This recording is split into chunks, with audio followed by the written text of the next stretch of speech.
Evening all. Here we are, Friday night, the usual place, the usual stuff happening. Which, of course, first thing we might want to take a look at, of course, is that we are, of course, in a new month, and the new month is February. That is, I have received full communication from the goddess that's what it was. This month's was a bit of a. Sometimes, you choose. Sometimes you're kind of told. This month I was kind of told and I kind of chose. So it was a sort of very symbiotic choice of month name. I didn't feel I was really choosing it, but I also didn't feel I was being pushed in a direction I didn't really want to go. And as such, so far, the vibe has been that we're looking out for the exciting stuff on the fours. The fourth. An exciting thing happened. Tomorrow is the 8th. I'm wondering what kind of exciting event will happen tomorrow. And then so on and so forth. 12th, 16th, 20th, 24th, and of course, 28th. So yeah, we get quite a lot of fours in this month. Because divides by 4 weeks. Yeah. That is weird, isn't it? 4th, 8th, 12th, 16th, 20th. Of course, because there's 7 days in a week. So there's 7 times 4. Yeah. Wow. So exciting month. Month of chaos. Chaos, of course, the season that we're currently in. And it's proving to be everything it promises in the name, eh? Chaos doesn't even begin to describe it globalistically. There's an extra heaping portion of chaos that's coming out there. It's kind of weird. It's a bizarre situation. One might ask how what is the source? What is the source of chaos? I guess that's a difficult, but we'll save that. Save that for a few minutes, because of course, as we start the service, we do of course wish to quickly remind ourselves of the disclaimer. A cradle of familiarity for those of you who like a ritual. This is part of the ritual of the Friday night service, in which I tell you that all acts of Discordianism portrayed herein are for spiritual entertainment purposes only, and for that reason no spiritual enlightenment or transcendent experience is offered or implied. Leaps of faith and logical backflips are performed by trained sophists. Do not attempt to recreate at home. Any resemblance to other religions, alive, dead, or merely untenable, is entirely coincidental. Hail Eris and immanentize the eschaton or brands of the Discordian society. All associated intellectual property rights are probably also wrongs. Just the way they are these days. Fnord. So there we go. And of course, the order of service, same as, nothing particularly surprising here. We'll have some deep thoughts. Segue straight into Kandar. Faces of Eris. Reflective Tarot, weekly sacrament. I have my sacrament here. It is, of course, strawberry flavoured and in the form of candy. You can do what you like, but we like strawberry flavoured and we like candy. So, we like candy. So we go. We got the deck for the tarot, pre-shuffled and cut so that this card on the top is the card that we're supposed to see when we reflect. That's all there is. That's all there is. That's all there was. We're going straight into Deep Thoughts. And the title of this week's Deep Thoughts is Anything All Right? And there is an obvious answer to that question, which I shall come back to in a second. But we may as well do that now so that we've seen that and experienced that. Yeah, okay. So, is everything all right? What was I going to say about the tarot? Was I going to say something about the tarot, about the sacrament? So, oh, yes, of course. Just your weekly reminder at this time that this, of course, is the opportunity for you to derail me, particularly Kandar, of course. Kandar is very much the opportunity to derail me. And indeed, it is your duty as faithful Discordian parishioners, if you are here and you are alive and you are here, you must attempt to derail me, for that is your duty as Discordians. I have an agenda. I've just shown you the agenda.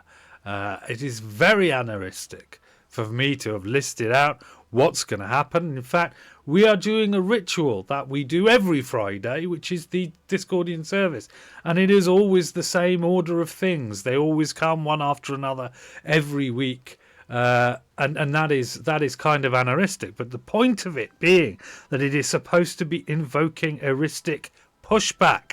And that comes in the form of you, live watchers. So if you are live and you are watching, get in the chat and derail my wimbling and waffling.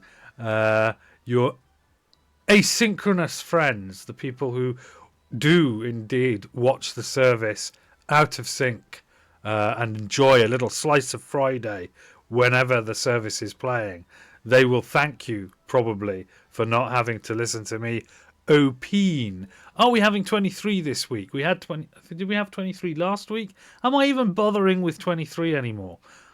No, not this week. Not this week. I'm not feeling it. If I'd have thought of it, I'd have put it on straight away.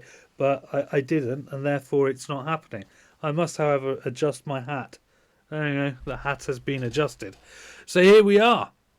Is anything all right? And the obvious answer to that, the mostly true answer to that, the answer with the highest percentage of truth is no. Everything's half left.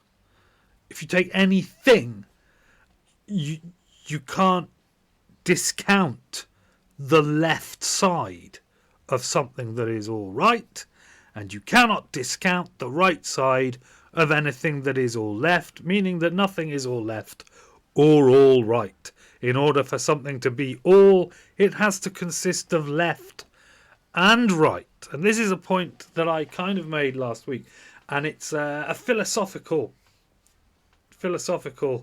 concept that we have to grasp, that where something seems to be, shall we say, on the left, all left, it's on the left.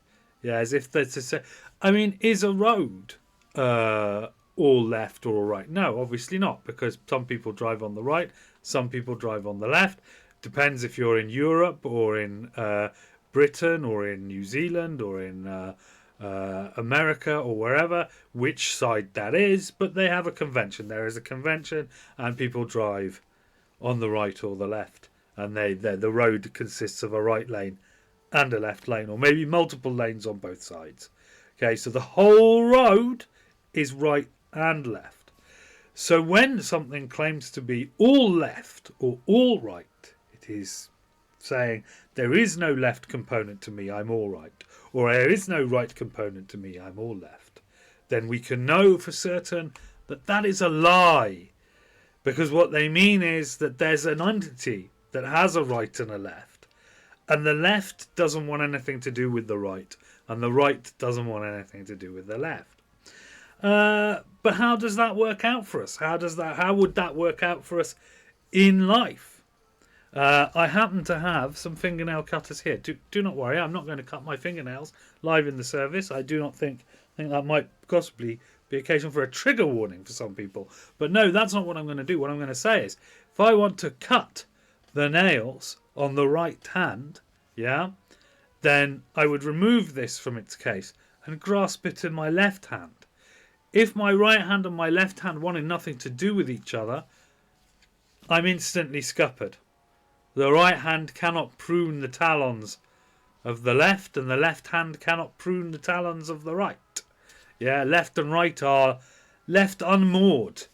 You can't, I mean, I could possibly use my teeth, but that's unwieldy. That's not the solution. If I go to eat a meal, I'll grasp my knife in one hand and the fork in the other. Being spicy-brained, it often doesn't matter which. I'm kind of ambidextrous in that matter. But the fact is that the knife requires the fork in order to cut the food. Yeah? Okay? And the fork requires the knife to cut the food so that it can lift the food and put it in my gob. Left and right need to acknowledge one another. And if they don't, then it doesn't work.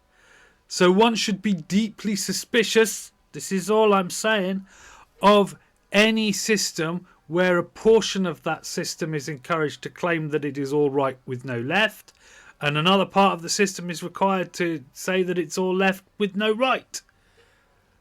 It's a nonsense. It doesn't make any sense. Could lead to some kind of disastrous matter where both left and right devolve into performative gestures to prove how all right they are or how all left they are, trying to get away from the fact that they're all part of the same organism.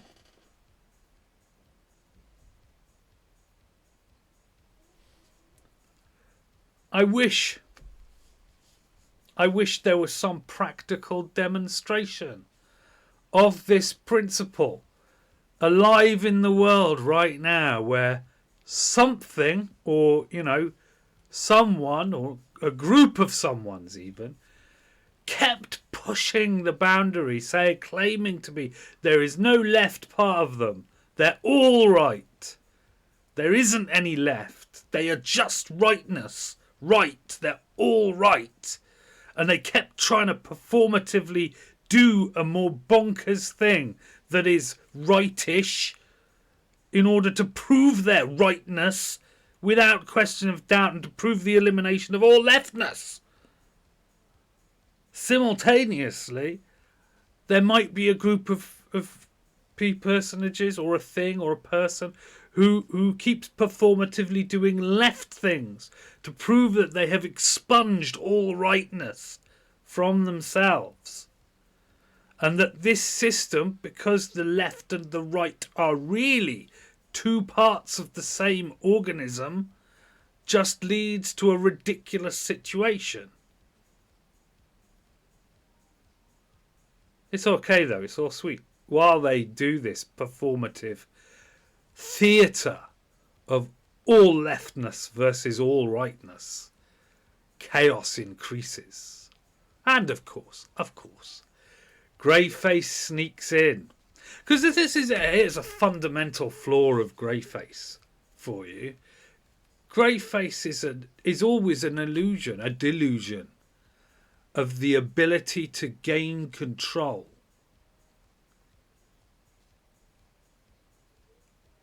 The ultimate expression of aneuristic control-based thought and action. But the universe ultimately is chaos.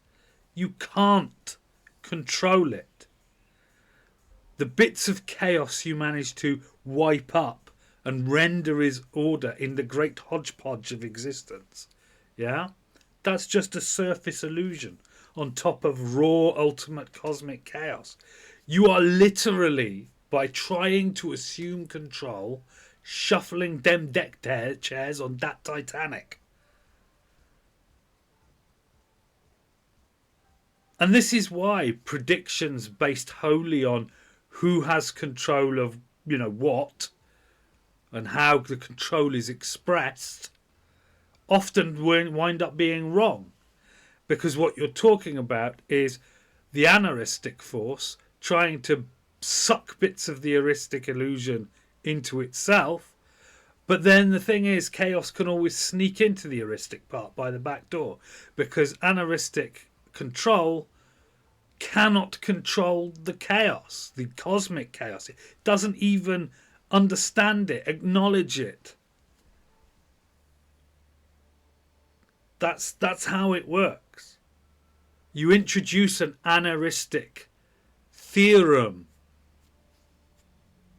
of how things are, and when you try to engineer ridiculous situations which prove this theorem, you find that you screw up, because chaos sneaks in by the back door and ruins all of your efforts.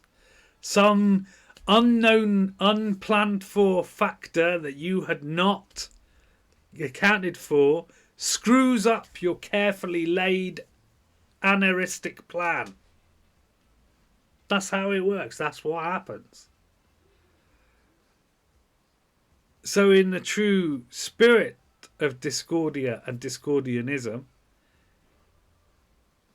you do anaristic actions in the confidence that you will not defeat chaos, because you can't. And you will do eristic actions in the knowledge that, well, you're part of the chaos then. You could be part of the chaos, or you can create a little bit of personal anaristic action. And this is the reason I think that people fall into the grey face curse, yeah, is because there is a certain amount to which in a small bubble of anaristic action you can make yourself comfortable, and nobody doesn't want you to be comfortable, so that's fine.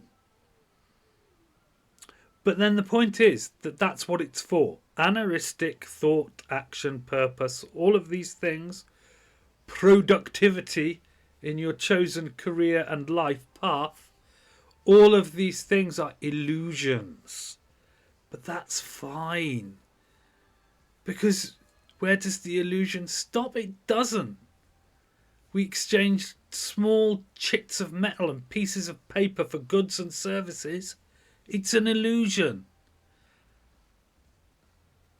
And the curse is to start confusing that illusion with reality and with something that matters. It doesn't. It's an illusion. It's gone. One day you'll be dead and none of it will matter to you anymore. And none of the things that affected you will affect you anymore, because you'll be dead. You'll be beyond it. About this time last year, this 1 year ago, my father passed on. And we have been spending the year sorting out his estate in one way or another. He doesn't have to do it, because he has passed on from this illusion that is the perception of life.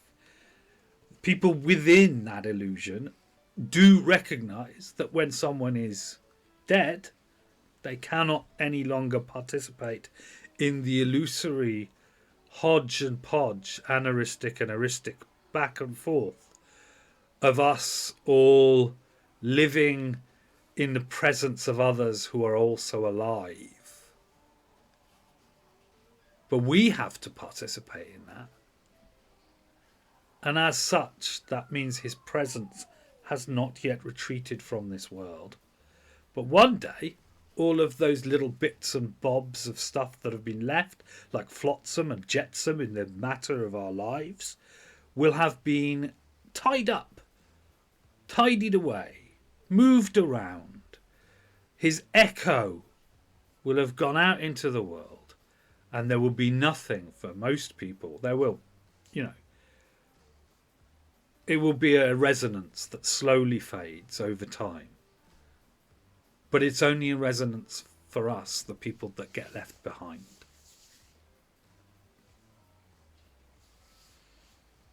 Never forget, you are not really in control. Any control and agency you do have is an illusion.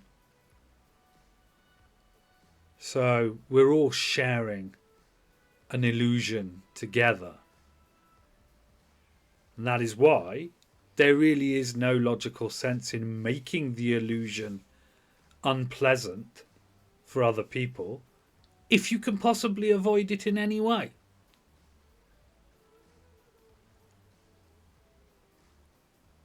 You will not exert control via unpleasantness, because you cannot. Chaos is all there is.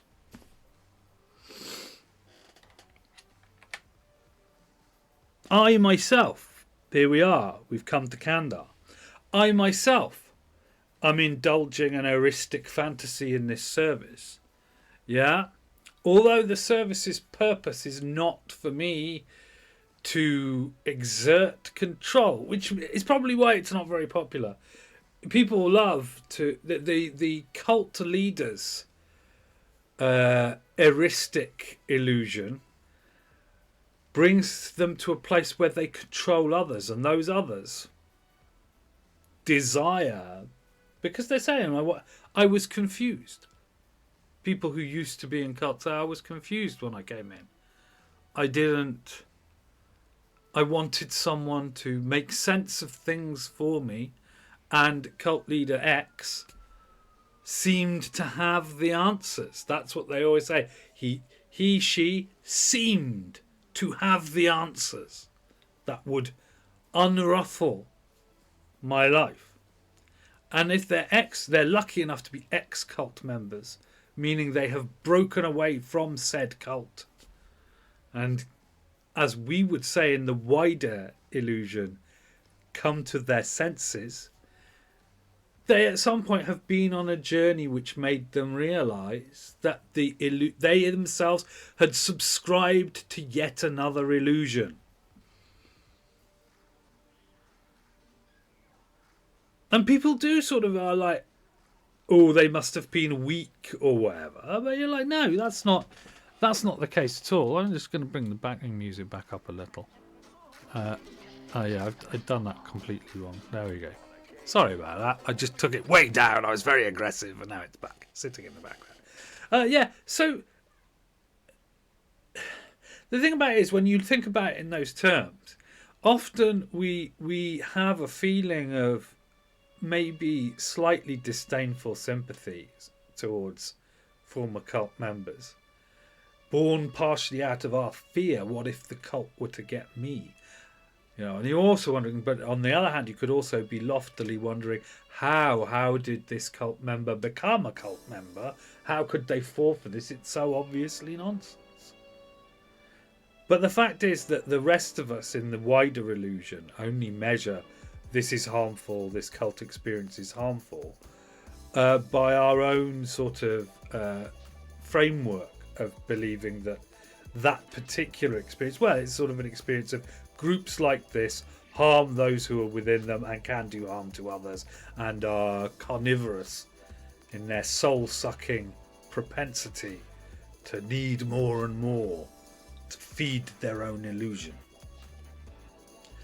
But really, there are similar activities. Yeah, there are similar. Some people call them hobbies. When somebody, we've seen pictures of people who have adorned their dwelling place with multiple effigies of animals like penguins or owls, The word obsession in these cases is used lightly. And in other cases, obsession is bad. When you're obsessed with another person and you are therefore a stalker, that's bad. But if you're obsessed with collecting effigies of owls, penguins, pigs, cats, dogs, bats, anything, that's fine. Got a bat teapot and a bat weighing scale and a bat that sits on top of the telly and a bat. That's absolutely fine. As long as you're not, getting into trouble over, financial difficulties over your obsession with collecting effigies, then it's fine. It's cool. It's your thing. It's what you do.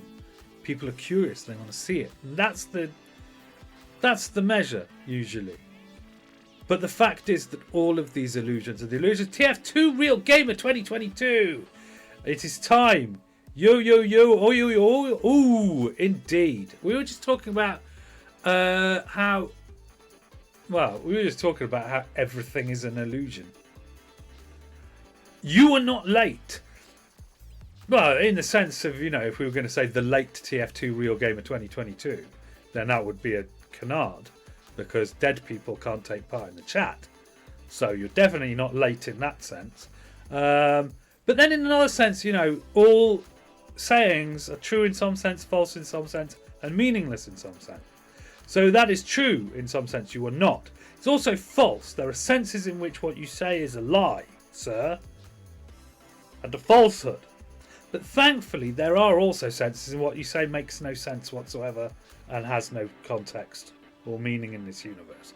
So, we all live in that trifold all the time. Everything we say is a truth and a lie and completely meaningless at the same time. Everything I'm saying now, exactly the same trifold. So yeah. It's very tiring, though, for people to give 3 reactions. That's an interesting point, actually. If someone tells you you're late and you deny it, yeah, but it's not. Where's your proof? I don't have any. That's the point. This is exactly what we're talking about. If someone says to you, you're late, and you say, I'm not late, they then you have gifted them the choice, because they can live in the universe in which what they said was mostly true, where what you said was mostly true, or you could choose to live in the third universe where nothing you've said has any meaning whatsoever. And the fact is, most people who are likely to turn around to you and tell you, you are late, will choose to live in the world where what they said was mostly true, even if you deny it. And so when you say, I was not late, and they go, what do you mean? Of course you were. You say, well, how do you expect me not to be late when you spurn my gifts? I give you a gift. You could have chosen a reality. You could have taken a different path. But no. Now here we are having an argument about who was late and what even late is. Anyway.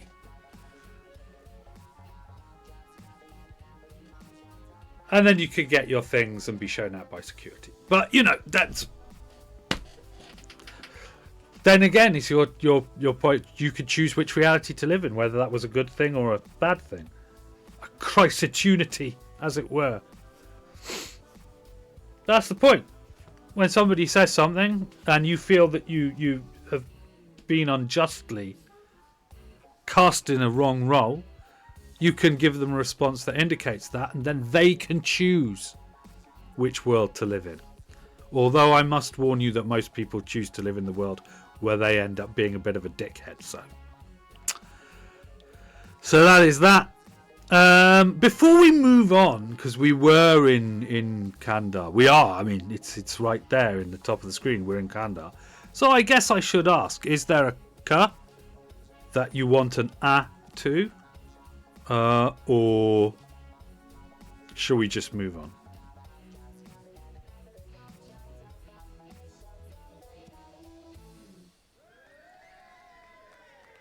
Dancing to the back of music now. How's the weather down there? Weird. Very, very weird, and has been for a long time. And people who deny climate change are just bonkers. It's not so much that it's either cold or warm. It's that it can start out the day at 2 degrees and like literally 3 hours later it can be like 9 degrees. And that is a significant swing, which I have not experienced earlier in life. Usually, you know, your low would be 2 and your high might get as far as 6, and that would be crazy, right? But now your low is 2 and your high is 11, and everyone's just cool with it. You know, I think it's cool. It's like, no, man, not in a single day in February. The low is 2 and the high is 11, or the low is -3 and the high is 8. Those swings be crazy.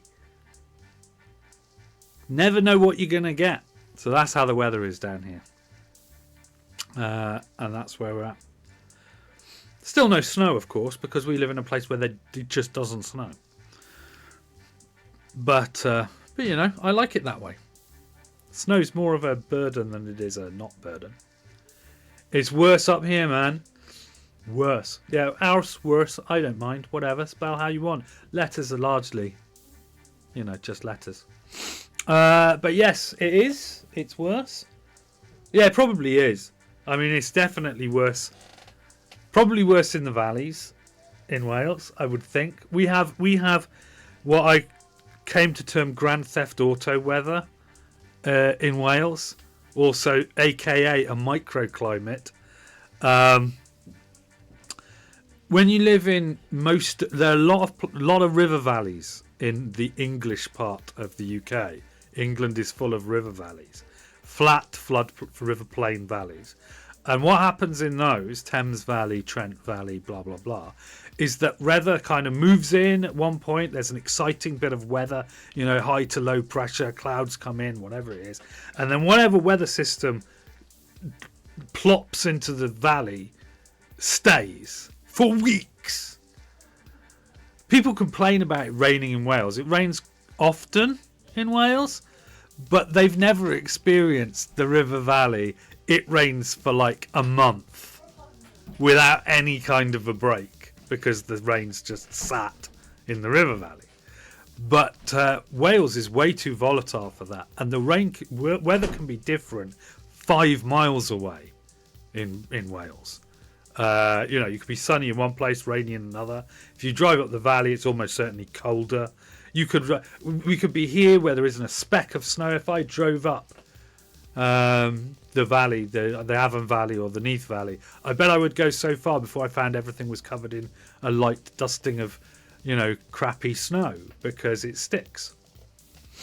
It's almost the same here, but not. Yeah. So I lived in England for you know 2 decades or whatever after growing up in Wales, and I was always like, oh, the weather's stuck over where we are, and I always found it's so bad in summer when it gets hot because it just stays hot and still, and the air starts to taste rubbish. But in Wales, the weather's always moving, and so you can drive, you know, 10 miles away, and it's almost like a completely different place, different, you know, different clouds, different amounts of rain, different wind, different everything. So yeah, Wales is a fun place for that kind of thing. You can travel a very short distance and feel you've gone a very long way. Very similar to the way it is in Grand Theft Auto. Yeah, you've only driven 10 minutes up the road, but it's like you're in a different bloody country. It's crazy. So there we go.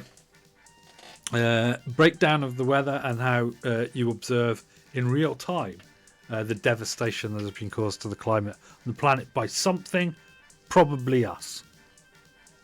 It's a fair cop.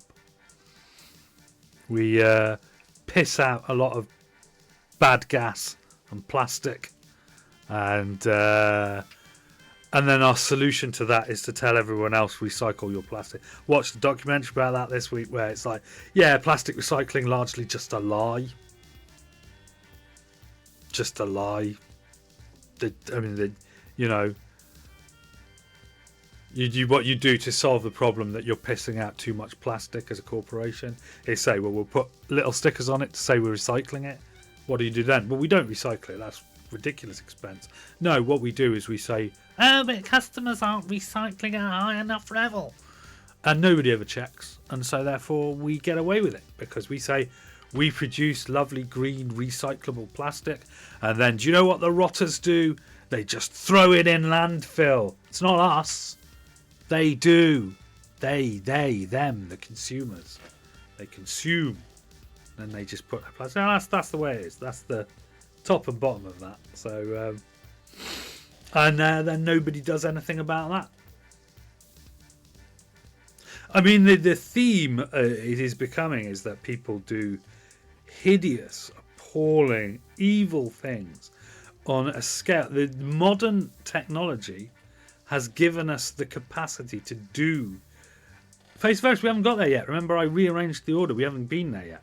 Should we find out who it is? Let's stop moaning about how people can do evil on a giga industrial scale and everyone just does nothing about it, except make YouTube videos about it. They do quite a lot of that, but that's about it, really. Oh, this has gone to sleep again. There we go. Here we go. Face of Eris. I've left this text for Nord on for this week, which is probably fine, because the face of Eris this week is the internet. Ha ha! This is a real thing, actually. I mean, it is definitely. Like, the first thing about the internet that makes it a face of Eris is that it is chaotic by design. And this is absolutely true. It obviously comes out of ARPANET. No heavy, boring. I mean, the heavy exists on the internet. We've seen the memes. So it contains the heavy. It's like a little Kinder egg containing heavy merchandise and references. If the internet did not exist in some shape or form, probably neither would the heavy. So, also, I mean, yes, it's the running joke. Will it ever be the heavy? How can we know? How can we tell? How can we fathom? But it's heavy associated. But yeah, ARPANET was designed to survive in the case of really bad, nuclear event. Like it would still operate because it was decentralized and widespread. And that inherently breeds chaos into the very structure of the internet. And this by its very nature, do you know why the internet was made? It's a difficult question. I mean, sort of, probably not. I mean, there's all the reasons that are given for academic research and for, as I said, communication during some major communications blackout and all of this stuff. And then, of course, there's the centralized directories, although they are replicated in various places and they try and keep all the bits of the network up. I mean, it's the internet or the World Wide Web. I remember when people cared about the difference between the two back in the old 1990s and early 2000s. Internet, World Wide Web. And then so people started proposing the second World Wide Web, because the World Wide Web was an application that ran on the internet for reliable military and research communication. Evolved from ARPANET and they became a global network, certainly even the World Wide Web in the 1990s. Well, hey, see? I didn't realise this was going to be like an exam or test, but I passed that one. But yes, it is essentially, this is the point. The intention of the internet is completely different from, nobody kind of sat there when they made it and said, I want to make a sort of military technology, but I want that technology to be ultimately uncontrollable. But that's what they did. And it's great. Absolutely great. The problem is that it is dependency forming. You see, once you have let the internet worms out of the internet can, apart from the fact that it's pretty indestructible because you designed it to be, and very uncontrollable because you also designed it to be that, this indestructible, uncontrollable thing that worms its way into the civilizations around you, you start to rely on the functionality of it until the world becomes baked in. And the fact is, it's happened really quickly. Because, in the early 2000s, people were making jokes about, air, and we need water and food and internet. And that's become less funny and more real. Like, what was it, 10 years ago now, people started to really talk about digital poverty? And people thought that was a mad idea, being digitally poor. at first, not because they were just naturally stuck in their ways, but because 20 years before, there was no concept of digital poverty. What was digital wealth? It just didn't make any sense. And we've had to come to terms with that in a matter of decades. It hasn't slowly crept up on us. It's jumped on us and completely unfolded us, which is kind of interesting. Which means that, the thing is, right, the internet and ARPANET, as you've described there in the chat, TF2 Real Gamer 2022, it's a rule set. It's a set of protocols. It's a set of agreed protocols by which things shall work. HTTP, Hypertext Transfer Protocol. Protocol, set of rules for communication. SMTP, Simple Mail Transfer Protocol. Yeah, so there's a set of rules. And yet what those rules define is a sort of digital, cyberspace of chaos, uncontrollable chaos. And this, earlier on, I was talking about aneuristic efforts such as the creation of the internet produces chaos because you can't fight chaos. Did you know it's something that would have taken 10 years during the Cold War in the 1960s? Now it takes under 3 months. Just look at the war in Ukraine. Exactly. There are parties around the world who claim to be all right, despite half of them has to be left. But they claim to be all right. Who have leveraged that very factor of the rapidity with which some ridiculous situation can evolve. Almost as if they were looking at things like, when those other people who claimed to be all right, although half of them had to be left by definition, because they had a left side and a right side, so left and right, they go together. Yeah, they went into that political building in the States, the White House and the Senate. No, it was the Senate, and they took it over for a little bit. And the reason their stupid, dunderheaded, idiotic plan worked for even a few hours was because they could get things organised so quickly that they could just do it, and everybody's like, what the hell is going on? And then when everyone worked it out, they kind of went, hey, whoa, no, stop, and order was restored. But the fact is that there were people watching that, and they've said, well, we could use a similar tactic to do a bunch of stuff. Like maybe you could just run into an office with some kind of vaguely defined mandate that's existing in this soup of sort of people's preconceived notions of the way things are, and completely fuck it up before anyone goes, wait, you can't do this. By the time they've actually got around to officially saying you can't do this, they've already finished, because they did it so fast, and just by exploiting, saying certain key phrases and dressing it up in a particular manner of legitimacy, social engineering at its very finest, they managed to do it. Some would say audacious. Others would say fucking obvious, but obviously not to everybody. Man, you were smarter than me on internet and stuff. That makes me sad. Yeah, but like I said a couple of weeks ago, it was 2 weeks ago in this very service, I am nearly 50 and have worked with computers for the past 3 decades and have watched the internet grow and flourish from its tiny... I remember in 1998, in my first job in which I used Yahoo to find ideas for hobby projects for kids at a summer camp type thing, which is my first real professional... No, I don't know why I'm doing this. It was my first professional use of the internet, and how Yahoo was at that time curated by people, and Google didn't even really exist except as a cool thing that some of my more like heavily computer sciencey friends had kind of glommed on. Look at this Google, I think it's going to be big, like that. And it just, the whole thing was just, so I've been around the block with regards to the internet and stuff. So yeah, it's nothing to be, nothing to be sad about. And besides which, some of it isn't internet stuff. But yeah, to be fair, the events that have recently transpired in a certain country across the Atlantic from where I am now, where people have done things under smoke and mirrors by deploying keywords and hitting the human element. First person in Norway to ever get the first. Ooh, very nice, lovely. Yes, all of that is straight out of the hacker cookbook, the anarchist cookbook, via the hacker crackdown. Yeah, it's just exploiting stuff. But the point, it exploits.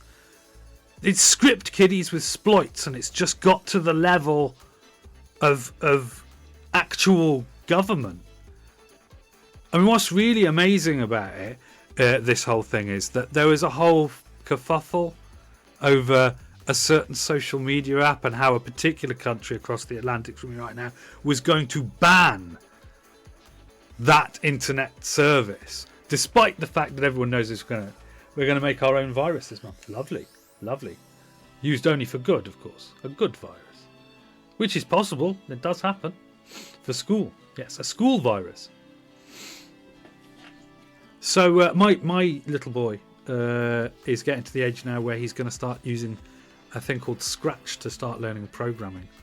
I'm wondering how that's going to go. It's going to go one of two ways. One, he doesn't have the brain for it yet. Or two, he just gets completely obsessed with it. So I don't. That would be cool. I mean, in a way. I mean, then we have the problem of trying to, slow him down a bit so that he doesn't just get all burnt out. But if he does have the brain for it, that's obviously going to be very useful. He's 8 now. He's going to be 9 this year. So he's already inhaled quite a bit of knowledge, sort of secretly. I showed he wanted to mod Pizza Tower, the game Pizza Tower. He wanted to mod it, and so I've shown him how to use the modding tools and things about directory structures, and I've tried to explain to him what the modding tools are doing inside the computer and stuff like that, because that's how I learnt about computers. My uncle gave me a ZX81 when I was like 6. The block coding thing. Which block coding thing? Oh yeah, the mods. There's a app that someone's built in the latest .NET framework called Pizza Oven, which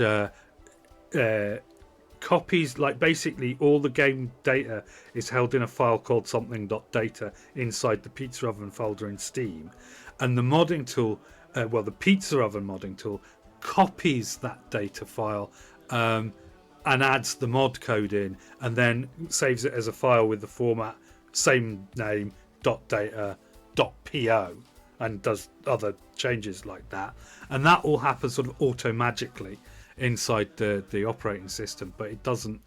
It's right. Bro, you'd love talking to my teacher, probably. But then there was also a thing called Delta Patcher, where you take the data file manually, or you could leave it where it is, to be honest. But you point the Delta Patcher to the data, you point it to a Delta file which has the mod in it, and then it tries to stitch the two together.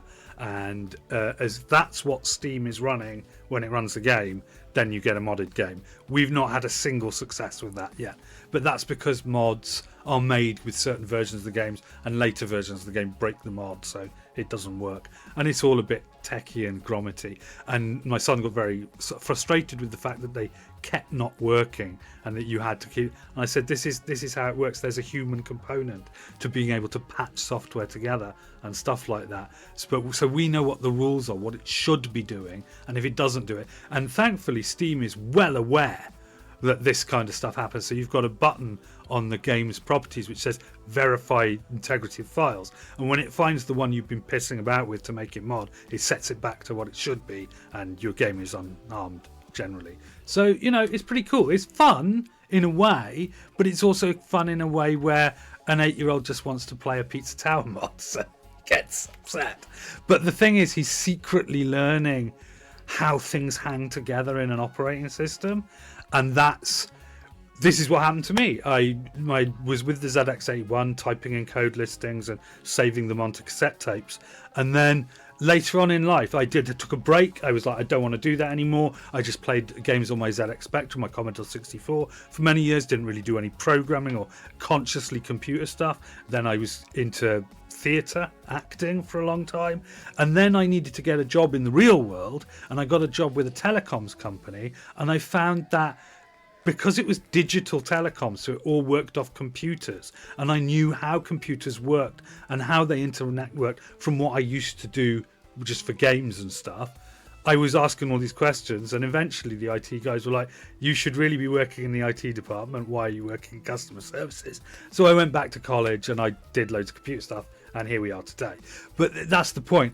I know, therefore, that my son would probably not take if you try formally to teach him to do stuff, he probably wouldn't be able to do it. But if you sneak it in, like putting veggies with his chicken nuggets or whatever, if you sneak in computer knowledge when you're trying to do something else, it'll just go in there and stick. So that's my theory. It worked on my brain. It should work on his. So yeah, as such, when people try to control, e.g. try to ban TikTok or whatever it is, you suddenly discover that trying to control a group of people interacting with the internet, it's like bubbles in wallpaper. You push one down, it'll just pop up somewhere else. And this has been the truth forever. And still we hear in quite serious-faced news reports, oh yeah, lawmakers don't really understand the technology.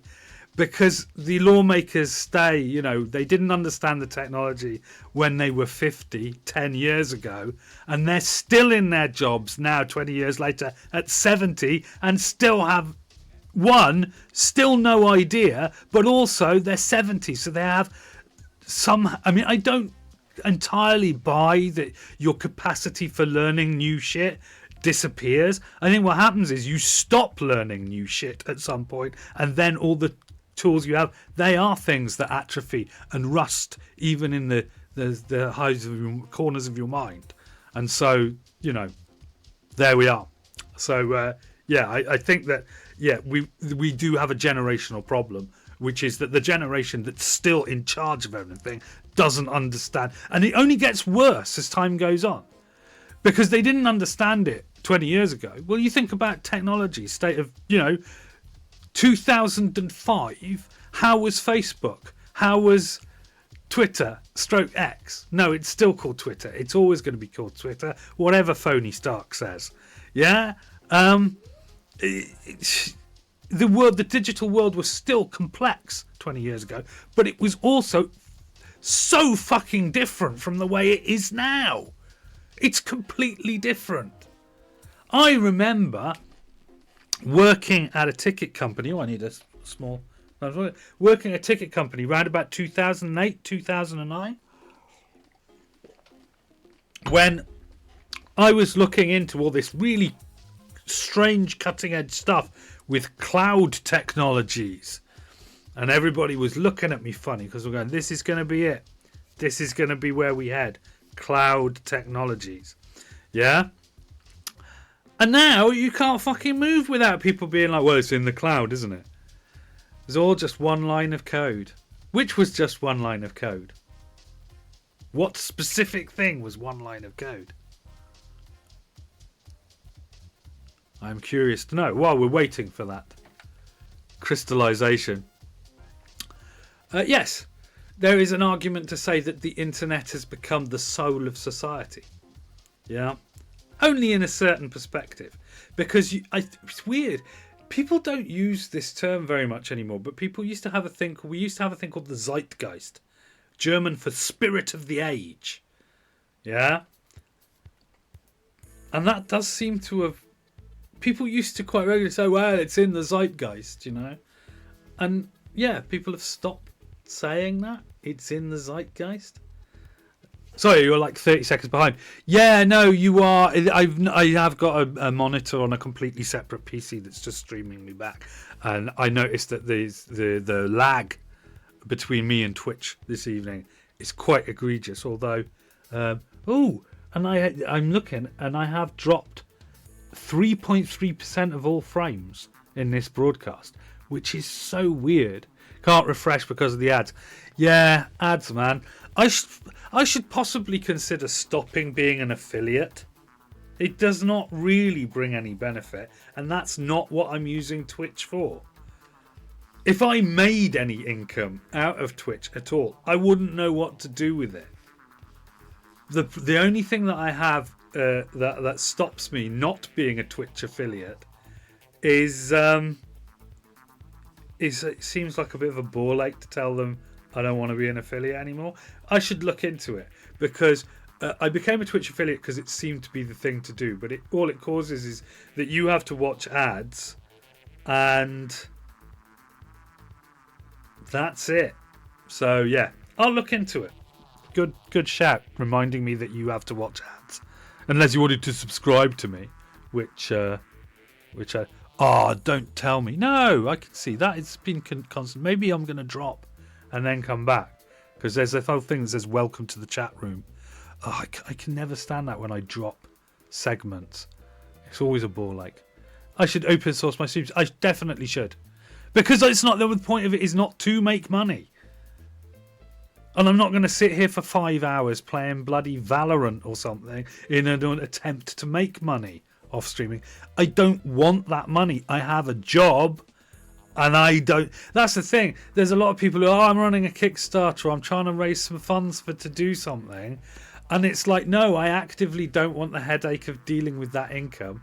And I'm not going to spend time on a project, because I have a job where I spend time on projects, and it's quite a cool job. So don't really want to stop doing that. So yeah, you're right. I should open source my streams. So yeah, let's move on. Let's do a tarot. We already know what the tarot is, and it'll, maybe we need to change the subject a bit. I think that's reasonable to assume that. So here we go. I already pre-shuffled. I drew the card. This is the card. I don't know what it is. You don't know what it is, but we're all about to find out together. It is upside down.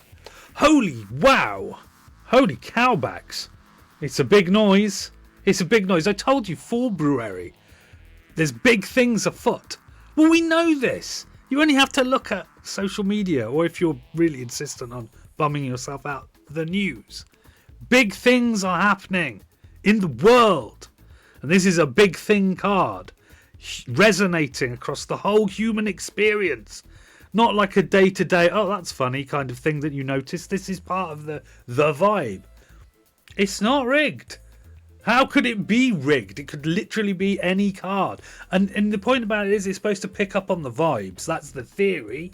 And the vibes say Judgment. Judgment, it's an interesting card. It's the second last of all the cards. The only card that is more cardy than that card is the 21 key, which is the universe or the world, depending on what scale you want to see, macro, micro, whatever it is.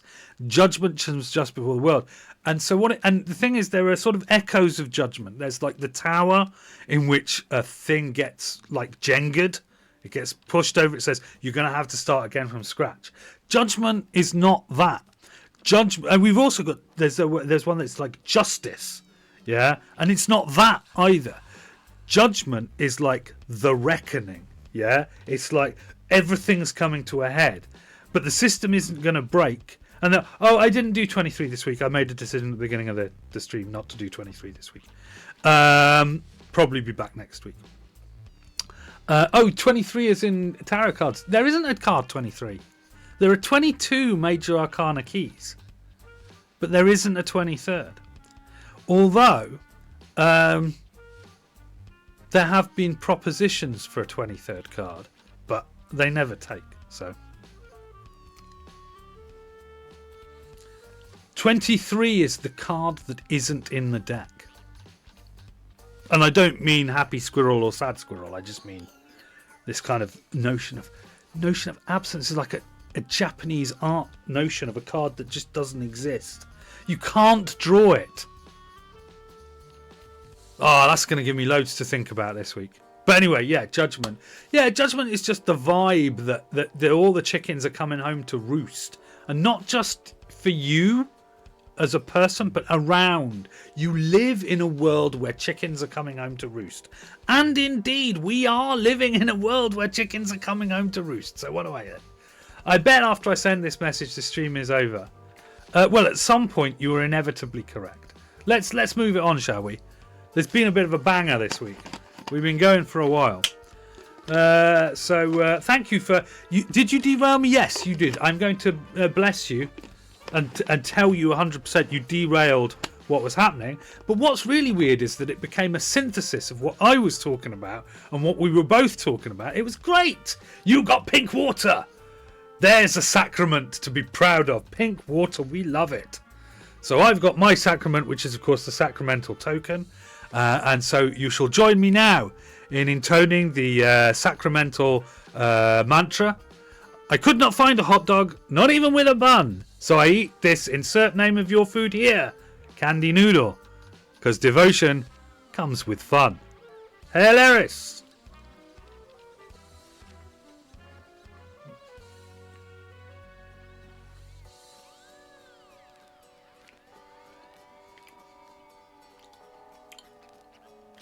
Yeah. What I love about you, TF2 Real Gamer 2022, is you're attending a Discordian service despite probably believing that you're not a Discordian. If you're in the service, you're a Discordian. But also that therefore one of the very most basic things that Discordian enjoyers glom onto, apart from the first thing they glom onto is that everyone's a pope who's a Discordian. Every Discordian is a pope. You don't even know what Discordianism is. Look it up, man. You'll have a laugh. It's a wild ride.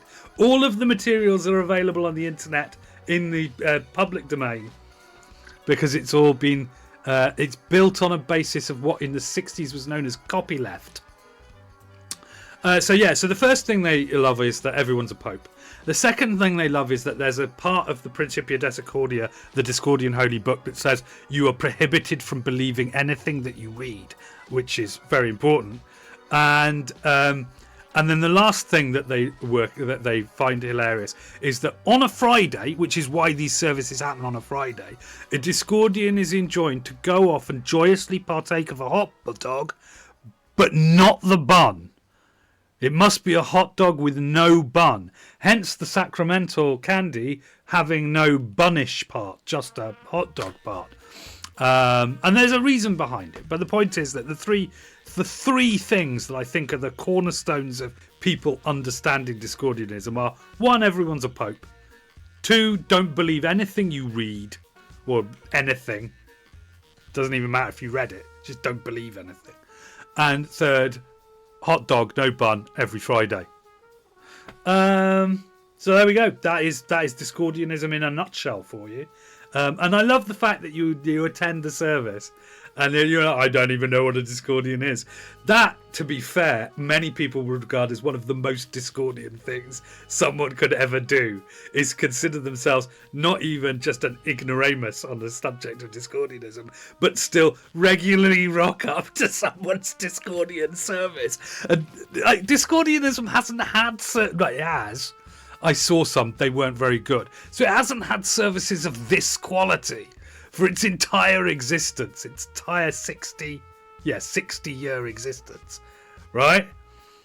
And yet here you are, the only member of the congregation, and you're like, I'm not even a Discordian. Oh, that lifts my heart, it really does. So yes, hail Eris and all that business.